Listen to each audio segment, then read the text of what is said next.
Karma to Christ ministries आपका स्वागत करती है।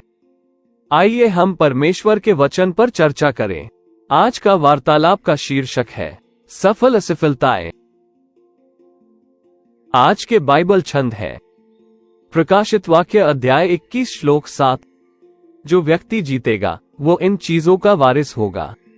मैं उसका परमेश्वर होऊंगा और वो मेरा पुत्र होगा। लेकिन जो लोग कायर, विश्वासघाती, घृणित, हत्यारे, यौन अनैतिक, जादूगर, मूर्ति पूजक और सभी झूठे हैं, वे खुद को आग और गंधक से जलती हुई झील में पाएंगे। ये दूसरी मृत्यु है। 1 शमूएल अध्याय 10 श्लोक 26 और 27। परमेश्वर ने कुछ युवकों को शाऊल का अनुयायी बनने के लिए प्रोत्साहित किया था, और जब वह अपने गृहनगर गिबाह लौटा तो वे उसके साथ चले गए।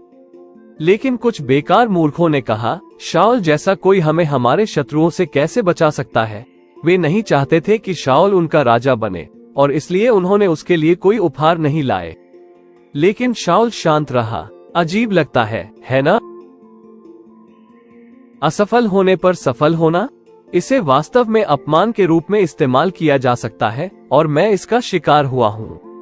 मूल रूप से आपको बताया जाता है कि आप जिस चीज को छूते हैं उसे नष्ट कर देते हैं। मैं वास्तव में ऐसे लोगों को जानता हूँ जो हमेशा किसी भी चीज में असफल होते थे, और अंततः किसी भी व्यावसायिक प्रयास में उनके साथ साझेदारी न करना बुद्धिमानी थी।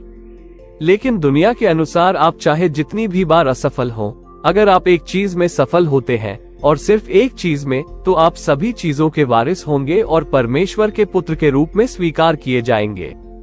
सुनिश्चित करें कि आप शैतान द्वारा आप पर फेंके जाने वाले सभी प्रहारों पर विजय पाएं। मसीह को अपना एकमात्र ईश्वर चुनकर मैं आपको एक फलदायी और सफल परिणाम की गारंटी देता हूँ। शाऊल न तो योद्धा था और न ही एक अमीर आदमी, फिर भी ईश्वर ने उसे राजा बनने के लिए चुना। कई लोगों ने सोचा कि वो असफल होगा और उन्होंने अपनी नाराजगी व्यक्त की।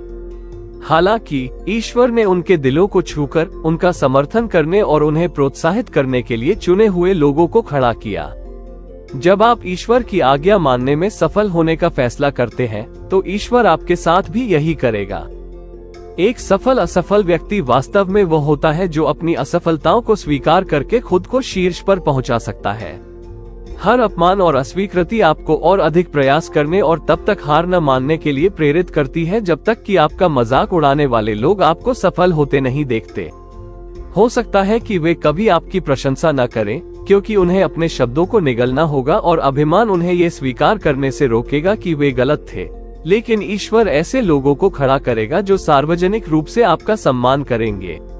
मैंने भी इसे जिया है, और मेरा विश्वास करें, यह अतीत में मेरे द्वारा अनुभव की गई सभी अस्वीकृति और सभी अपमानों के लायक है। कॉलेज में मेरा जुनून एक कायरोप्रैक्टर बनना था।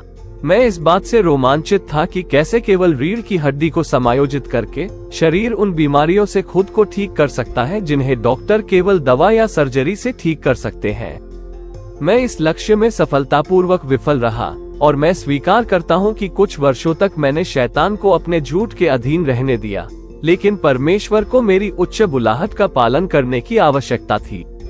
मैं एक कायरोप्रैक्टर के रूप में केवल उनकी रीढ़ को समायोजित करके लोगों को ठीक करना चाहता था, लेकिन परमेश्वर ने अब मुझे केवल प्रार्थना करके और उन पर हाथ रखकर शारीरिक और आध्यात्मिक रूप से जीवन को ठीक करने की अनुमति दी है।